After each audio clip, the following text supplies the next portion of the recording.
नमस्कार। आज मैं लेकर आई हूँ यशपाल जी की लिखी कहानी करवा का व्रत। आइए शुरू करते हैं। कन्हैया लाल अपने दफ्तर के हमजोलियों और मित्रों से 2-3 बरस बड़ा ही था, परंतु ब्याह उसका उन लोगों के बाद हुआ। उसके बहुत अनुरोध करने पर भी साहब ने उसे ब्याह के लिए सप्ताह भर से अधिक छुट्टी न दी थी। लौटा तो उसके अंतरंग मित्रों ने भी उससे वही प्रश्न पूछे जो प्रायः ऐसे अवसर पर दूसरों से पूछे जाते हैं, और फिर वही परामर्श उसे दिए गए जो अनुभवी लोग नवविवाहितों को दिया करते हैं। हेमराज को कन्हैया लाल समझदार मानता था। हेमराज ने समझाया, बहू को प्यार तो करना ही चाहिए, पर प्यार से उसे बिगाड़ देना या सिर चढ़ा लेना भी ठीक नहीं। औरत सरकश हो जाती है तो आदमी को उम्र भर जोरू का गुलाम ही बना रहना पड़ता है। उसकी ज़रूरतें पूरी करो, पर रखो अपने काबू में। मारपीट बुरी बात है, पर यह भी नहीं कि औरत को मर्द का डर ही ना रहे। डर उसे जरूर रहना चाहिए। मारे नहीं तो कम से कम गुर्रा तो जरूर दे। 3 बात उसकी मानो तो 1 में ना भी कर दो। यह न समझ ले कि जो चाहे कर या करा सकती है। उसे तुम्हारी खुशी नाराज़गी की परवाह रहे। हमारे साहब जैसा हाल न हो जाए। मैं तो देखकर हैरान हो गया। एम्पोरियम से कुछ चीज़ें लाने के लिए जा रहे थे तो घरवाले को पुकार कर पैसे लिए। बीवी ने कह दिया, कालीन इस महीने रहने दो, अगले महीने से ही। तो भीगी बिल्ली की तरह बोले, अच्छा। मर्द को रुपया पैसा तो अपने पास में रखना चाहिए। मालिक तो मर्द है। कन्हैया के विवाह के समय नक्षत्रों का योग ऐसा था कि ससुराल वाले लड़की की विदाई कराने के लिए किसी तरह तैयार नहीं हुए। अधिक छुट्टी नहीं थी, इसलिए गौने की बात फिर पर ही टल गई थी। एक तरह से अच्छा ही हुआ। हेमराज ने कन्हैया को लिखा पढ़ा दिया कि पहले तुम ऐसा मत करना कि वह समझे कि तुम उसके बिना रह ही नहीं सकते, या बहुत खुशामद करने लगो। अपनी मर्जी रखना, समझे। औरत और बिल्ली की जात एक। पहले दिन के व्यवहार का असर उस पर सदा रहता है। तभी तो कहते हैं कि गुरबारा वर रोजे अव्वल कुश्तन। बिल्ली के आते ही पहले दिन हाथ लगा दे तो फिर रास्ता नहीं पकड़ती। तुम कहते हो पढ़ी लिखी है, तो तुम्हें और भी चौकस रहना चाहिए। पढ़ी लिखी यूँ भी मिजाज दिखाती है। निस्वार्थ भाव से हेमराज की दी हुई सीख कन्हैया ने पल्ले बांध ली थी। सोचा, मुझे बाजार होटल में खाना पड़े या खुद चौका बर्तन करना पड़े तो शादी का लाभ क्या। इसलिए वह लाजो को दिल्ली ले आया था। दिल्ली में सबसे बड़ी दिक्कत मकान की होती है। रेलवे में काम करने वाले कन्हैया के जिले के बाबू ने उसे अपने क्वार्टर का एक कमरा और रसोई की जगह सस्ते किराए पर दे दी थी। सो 1.25 साल से मज़े में चल रहा था। लाजवंती अलीगढ़ में 8वीं जमात तक पढ़ी थी। बहुत सी चीज़ों के शौक थे, कई ऐसी चीज़ों के भी जिन्हें दूसरों के घरों की लड़कियों को या नई ब्याही बहुओं को करते देख मन मार कर रह जाना पड़ता था। उसके पिता और बड़े भाई पुराने ख्याल के थे। सोचती थी ब्याह के बाद से ही उन चीज़ों के लिए कन्हैया से कहती। लाजो के कहने का ढंग कुछ ऐसा था कि कन्हैया का दिल इनकार करने को न करता, पर इस ख्याल से कि वह बहुत सरकस न हो जाए, 2 बात मानकर तीसरी पर इनकार भी कर देता। लाजो मुंह फुला लेती। लाजो मुंह फुलाती तो सोचती कि मनाएंगे तो मान जाऊंगे, आखिर तो मनाएंगे ही, पर कन्हैया मनाने की अपेक्षा डांट ही देता। एक आध बार उसने थप्पड़ भी चला दिया। मनौती की प्रतीक्षा में जब थप्पड़ पड़ जाता तो दिल कट कर रह जाता और लाजो अकेले में फूट फूट कर रोती। फिर उसने सोच लिया, चलो किस्मत में यही है तो क्या हो सकता है। वह हार मानकर खुद ही बोल पड़ती। कन्हैया का हाथ पहली 2 बार तो क्रोध की बेबसी में ही चला था। जब चल गया तो उसे अपने अधिकार और शक्ति का अनुभव होने लगा। अपनी शक्ति अनुभव करने के नशे से बड़ा नशा दूसरा कौन होगा। इस नशे में राजा देश पर देश समेटते जाते थे, जमींदार गांव पर गांव और सेठ मील और बैंक खरीदते चले जाते हैं। इस नशे की सीमा नहीं। यह चस्का पड़ा तो कन्हैया के हाथ उतना क्रोध आने की प्रतीक्षा किए बिना भी चल जाते। मार से लाजो को शारीरिक पीड़ा तो होती ही थी, पर उससे अधिक होती थी अपमान की पीड़ा।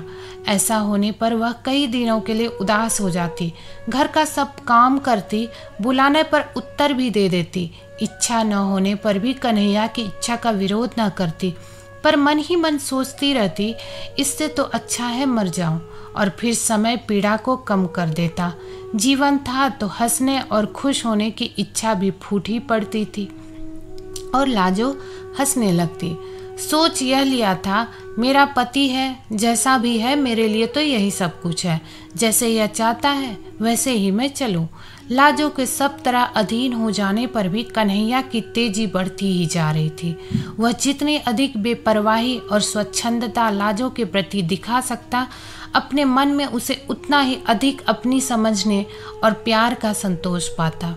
कुआर के अंत में पड़ोस की स्त्रियां करवा चौथ के व्रत की बात करने लगी। एक दूसरे को बता रही थी कि उनके मायके से करवे में क्या आया। पहले बरस लाजो का भाई आकर करवा दे गया था, इस बरस भी वह प्रतीक्षा में थी। जिनके मायके शहर से दूर थे, उनके यहाँ मायके से रुपये आ गए थे। कन्हैया अपनी चिट्ठी पत्री दफ्तर के पते से ही मंगाता था। दफ्तर से आकर उसने बताया, तुम्हारे भाई ने करवे के 2 रुपये भेजे हैं। करवे के रुपये आ जाने से ही लाजो को संतोष हो गया। सोचा, भैया इतनी दूर कैसे आते। कन्हैया दफ्तर जा रहा था तो उसने अभिमान से गर्दन कंधे पर टेढ़ी कर और लाड़ के स्वर में याद दिलाया, हमारे लिए सरगी में क्या क्या लाओगे। और लाजो ने ऐसे अवसर पर लाई जाने वाली चीज़ें याद दिला दी। लाजो पड़ोस में कह आई कि उसने भी सरगी का सामान मंगाया है। करवा चौथ का व्रत भला कौन हिंदू स्त्री नहीं करती। जन्म जन्म यही पति मिले, इसलिए दूसरे व्रतों की परवाह न करने वाली पढ़ी लिखी स्त्रियां भी इस व्रत की उपेक्षा नहीं कर सकती। अवसर की बात, उस दिन कन्हैया लंच की छुट्टी में साथियों के साथ कुछ ऐसे काबू में आ गया कि 3.25 रुपये खर्चे हो गए। वह लाजो का बताया सरगी का सामान घर नहीं ला सका। कन्हैया खाली हाथ घर लौटा तो लाजो का मन बूझ गया। उसने गम खाना सीखकर उठना छोड़ दिया था, परंतु उस सांझ मुंह लटक ही गया। आंसू पोंछ लिए और बिना बोले चौके बर्तन के काम में लग गए। रात के भोजन के समय कन्हैया ने देखा कि लाजो मुंह सुजाए है, बोल नहीं रही है, तो अपनी भूल कबूल कर उसे मनाना या कोई और प्रबंध करने का आश्वासन देने के बजाय उसने उसे डांट दिया। लाजो का मन और भी बेंध गया। कुछ ऐसा ख्याल आने लगा, इन्हीं के लिए तो व्रत कर रही हूँ और यही ऐसी रुखाई दिखा रहे हैं। मैं व्रत कर रही हूँ कि अगले जन्म में भी इनसे ही ब्याह हो और मैं सुहा ही नहीं रही हूँ। अपनी उपेक्षा और निरादर से भी रोना आ गया। कुछ खाते ना बना, ऐसे ही सो गए। तड़के पड़ोस में रोज की अपेक्षा जल्दी ही बर्तन भाड़े खटकने की आवाज़ आने लगी। लाजो को याद आने लगा, शांति बता रही थी कि उसके बाबू सरगी के लिए फेनियाँ लाए हैं। तार वाले बाबू की घरवाली ने बताया था कि खोए की मिठाई लाए हैं। लाजो ने सोचा, उन मर्दों को ख्याल है ना कि हमारी बहू हमारे लिए व्रत कर रही है, इन्हें जरा भी ख्याल नहीं। लाजो का मन इतना खिन्न हो गया कि सरगी में उसने कुछ भी न खाया। ना खाने पर भी पति के नाम का व्रत कैसे न रखती। सुबह सुबह पड़ोस की स्त्रियों के साथ उसने भी करवे का व्रत करने वाली रानी और करवे का व्रत करने वाली राजा की प्रेयसी दासी की कथा सुनने और व्रत के दूसरे उपचार निभाए। खाना बनाकर कन्हैया लाल को दफ्तर जाने के समय खिला दिया। कन्हैया ने दफ्तर जाते समय देखा कि लाजो मुंह सुजाए है। उसने फिर डांटा, मालूम होता है कि 2-4 खाए बिना तुम सीधी नहीं होगी। लाजो को और भी रुराई आ गई। कन्हैया दफ्तर चला गया तो वह अकेली बैठी कुछ देर रोती रही। क्या जुल्म है, इन्हीं के लिए व्रत कर रही हूँ और इन्हें गुस्सा ही आ रहा है। जन्म जन्म ये ही मिले इसलिए मैं भूखी मर रही हूँ। बड़ा सुख मिल रहा है ना, अगले जन्म में और बड़ा सुख देंगे।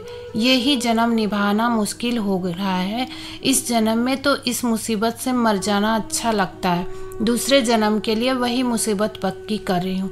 लाजो पिछली रात भूखी थी, बल्कि पिछली दोपहर के पहले का ही खाया हुआ था। भूख के मारे कुड़मुड़ा रही थी और उस पर पति का निर्दयी व्यवहार। जन्म जन्म कितने जन्म तक उसे ऐसा ही व्यवहार सहना पड़ेगा। सोचकर लाजो का मन डूबने लगा। सिर में दर्द होने लगा तो वह धोती के आंचल सिर बांधकर खाट पर लेटने लगी तो झिझक गई। करवे के दिन बान पर नहीं लेटा या बैठा जाता, वह दीवार के साथ फर्श पर ही लेट गई। लाजो को पड़ोसिनों की पुकार सुनाई दी। वे उसे बुलाने आई थी। करवा चौथ का व्रत होने के कारण सभी स्त्रियां उपवास करके भी प्रसन्न थी। आज करवे के कारण नित्य की तरह दोपहर के समय सीने पिरोने, काढ़ने बुनने का काम किया नहीं जा सकता था। करवे के दिन सुई, सलाई और चरखा छुआ नहीं जाता। काज से छुट्टी थी और विनोद के लिए ताश या जुए की बैठक जमाने का उपक्रम हो रहा था। वे लाजो को भी उसी के लिए बुलाने आई थी। सिर दर्द और मन के दुख के कारण लाजो जा नहीं सकी। सिर दर्द और बदन टूटने की बात कहकर वह टाल गई और फिर सोचने लगी, ये सब तो सुबह सरगी खाए हुए है, जान तो मेरी ही निकल रही है। फिर अपने दुखी जीवन के कारण मर जाने का ख्याल आया और कल्पना करने लगी कि करवा चौथ के दिन उपवास किए किए मर जाए तो इस पुण्य से जरूर ही यही पति अगले जन्म में मिले। लाजो की कल्पना बावली हो उठी। वह सोचने लगी, मैं मर जाऊं तो इनका क्या है, और ब्याह कर लेंगे। जो आएगी वह भी करवा चौथ का व्रत करेंगी। अगले जन्म में दोनों का इन्हीं से ब्याह होगा। हम सौते बनेंगी। सौत का ख्याल उसे और भी बुरा लगा। फिर अपने आप समाधान हो गया, नहीं, पहले मुझसे ब्याह होगा, मैं मर जाऊंगी तो दूसरी से होगा। अपने उपवास के इतने भयंकर परिणाम की चिंता से मन अधीर हो उठा। भूख अलग व्याकुल किए थी। उसने सोचा, क्यों मैं अपना अगला जन्म भी बर्बाद करूं। भूख के कारण शरीर निढाल होने पर भी खाने को मन नहीं हो रहा था, परंतु उपवास के परिणाम की कल्पना से मन क्रोध से जल उठा। वह उठ खड़ी हुई। कन्हैया लाल के लिए उसने सुबह जो खाना बनाया था उसमें से बची 2 रोटियां कटोरदान में पड़ी थी। लाजो उठी और उपवास के फल से बचने के लिए उसने मन को वश में कर 1 रोटी रूखी ही खा ली और 1 गिलास पानी पीकर फिर लेट गए। मन बहुत खिन्न था। कभी सोचती, ठीक ही तो क्या, अपना अगला जन्म क्यों बर्बाद करूं। ऐसे पड़े पड़े झपकी आ गई। कमरे के किवाड़ पर धम धम सुनकर लाजो ने देखा, रोशनदान से प्रकाश की जगह अंधकार भीतर आ रहा था। समझ गई दफ्तर से लौटे हैं। उसने किवाड़ खोले और चुपचाप एक ओर हट गई। कन्हैया लाल ने क्रोध से उसकी तरफ देखा। अभी तक पारा नहीं उतरा, मालूम होता है झाड़े बिना नहीं उतरेगा। लाजो के दुखे हुए दिल पर और चोट पड़ी और पीड़ा क्रोध में बदल गई। कुछ उत्तर न दे वह घूमकर फिर दीवार के सहारे फर्श पर बैठ गए। कन्हैया लाल का गुस्सा भी उबल पड़ा। यह अकड़ है, आज तुझे ठीक कर ही दूं, उसने कहा और लाजो को बांह से पकड़कर खींचकर गिराते हुए 2 थप्पड़ पूरे हाथ के जोर से ताबड़तोड़ जड़ दिए और हाँफते हुए लात उठाकर कहा, और मिजाज दिखा, खड़ी हो सीधी। लाजो का क्रोध भी सीमा पार कर चुका था। खींची जाने पर भी फर्श से नहीं उठी और मार खाने के लिए तैयार हो उसने चिल्ला कर कहा, मार ले, जान से मार डाल, पीछा छूटे, आज ही तो मारेगा। मैंने कौन व्रत रखा है तेरे लिए जो जन्म जन्म मार खाऊंगी। मार डाल। कन्हैया लाल का लात मारने के लिए उठा, पांव अधर में ही रुक गया। लाजो का हाथ उसके हाथ से छूट गया। वह स्तब्ध रह गया। मुंह में आई गाली भी मुंह में ही रह गई। ऐसे जान पड़ा कि अंधेरे में कुत्ते के धोखे जिस जानवर को मार बैठा था उसकी गुर्राहट से जाना कि वह शेर था या लाजो को डांट और मार सकने का अधिकार एक भ्रम ही था। कुछ क्षण वह हाँफता हुआ खड़ा सोचता रहा और फिर खाट पर बैठकर चिंता में डूब गया। लाजो फर्श पर पड़ी रो रही थी। उस ओर देखने का साहस कन्हैया लाल को ना हो रहा था। वह उठा और बाहर चला गया। लाजो फर्श पर पड़ी फूट फूट कर रोती रही। जब घंटे भर रो चुकी तो उठी। चूल्हा जलाकर कम से कम कन्हैया के लिए खाना तो बनाना ही था। बड़े बेमन उसने खाना बनाया। बना चुकी तब भी कन्हैया लाल लौटा नहीं था। लाजो ने खाना ढक दिया और कमरे के किवाड़ उड़का कर फिर फर्श पर लेट गए। यही सोच रही थी, क्या मुसीबत है जिंदगी, यही झेलना था तो पैदा ही क्यों हुई थी। मैंने क्या किया था जो मारने लगे। किवाड़ों के खुलने का शब्द सुनाई दिया। वह उठने के लिए आंसुओं से भीगे चेहरे को आंचल से पोंछने लगी। कन्हैया लाल ने आते ही एक नज़र उसकी ओर डाली। उसे पुकारे बिना ही वह दीवार के साथ बिछी चटाई पर चुपचाप बैठ गया। कन्हैया लाल का ऐसे चुपचाप बैठ जाना नई बात थी, पर लाजो गुस्से में कुछ न बोल रसोई में चली गई। आसन डाल, थाली कटोरी रख, खाना परोस दिया और लोटे में पानी लेकर हाथ धुलाने के लिए खड़ी थी। जब 5 मिनट हो गए और कन्हैया लाल नहीं आया तो उसे पुकारना ही पड़ा। खाना परस दिया है। कन्हैया लाल आया तो हाथ नल से धोकर झाड़ते हुए भीतर आया। अब तक हाथ धुलाने के लिए लाजो ही उठकर पानी देती थी। कन्हैया लाल 2 ही रोटी खाकर उठ गया। लाजो और देने लगी तो उसने कह दिया, अरे नहीं चाहिए। कन्हैया लाल खाकर उठा तो रोज की तरह हाथ धुलाने के लिए न कहकर नल की ओर चला गया। लाजो मन मारकर स्वयं खाने बैठी तो देखा कि कद्दू की तरकारी बिल्कुल कड़वी हो रही थी। मन की अवस्था ठीक न होने से हल्दी नमक 2 बार पड़ गया था। बड़ी लज्जा अनुभव हुई। हाय, इन्होंने कुछ कहा भी नहीं, यह तो जरा कम ज्यादा हो जाना पर डांट देते थे। लाजो से दुख में खाया नहीं गया।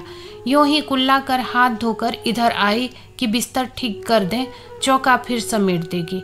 देखा तो कन्हैया लाल स्वयं ही बिस्तर झाड़कर बिछा रहा था। लाजो जिस दिन से इस घर में आई थी ऐसा कभी नहीं हुआ था। लाजो ने शर्मा कर कहा, मैं आ गई, रहने दो, किए देती हूँ, और पति के हाथ से दरी चादर पकड़ ली। लाजो बिस्तर ठीक करने लगी तो कन्हैया लाल दूसरी ओर से मदद करता रहा। फिर लाजो को संबोधित किया, तुमने कुछ खाया नहीं? कद्दू में नमक ज़्यादा हो गया है। सुबह और पिछली रात भी तुमने कुछ नहीं खाया था। ठहरो, मैं तुम्हारे लिए दूध ले आता हूँ। लाजो के प्रति इतनी चिंता कन्हैया लाल ने कभी नहीं दिखाई थी, जरूरत भी नहीं समझी थी। लाजो को उसने चीज समझा था।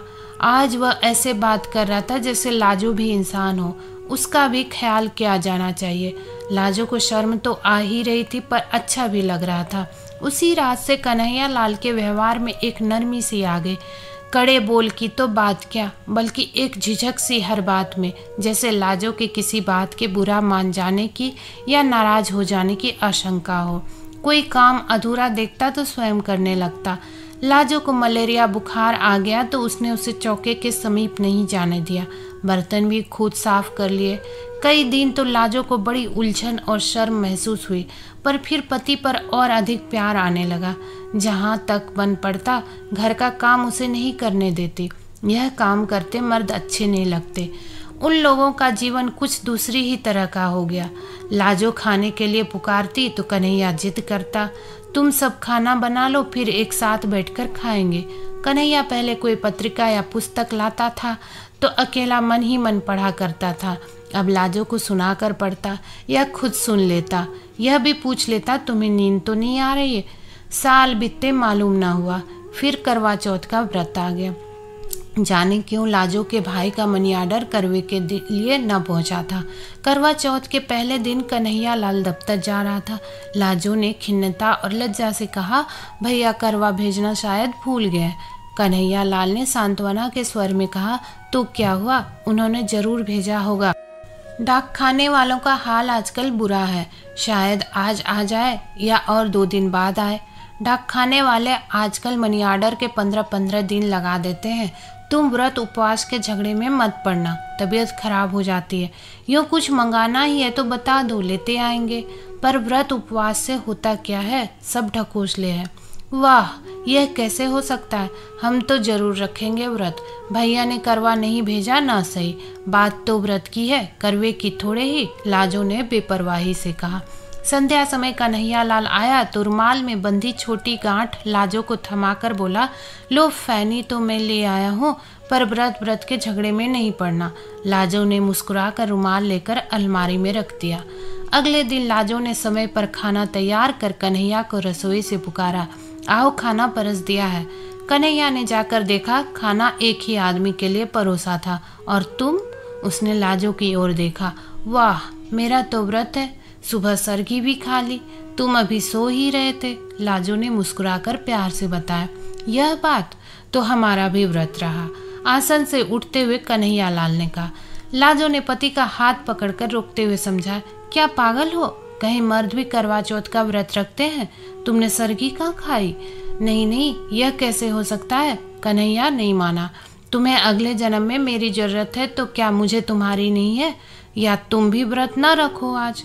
लाजो पति की ओर कातर आंखों से देखते हार मान गई। पति के उपास से दफ्तर जाने पर उसका हृदय गर्व से फूला नहीं समा रहा था। दोस्तों, आशा करती हूँ ये कहानी आपको अच्छी लगी होगी। ऐसी ही कहानियाँ सुनने के लिए हमारे चैनल को सब्सक्राइब करें। मिलते हैं अगली वीडियो में, तब तक के लिए आज्ञा दें। धन्यवाद।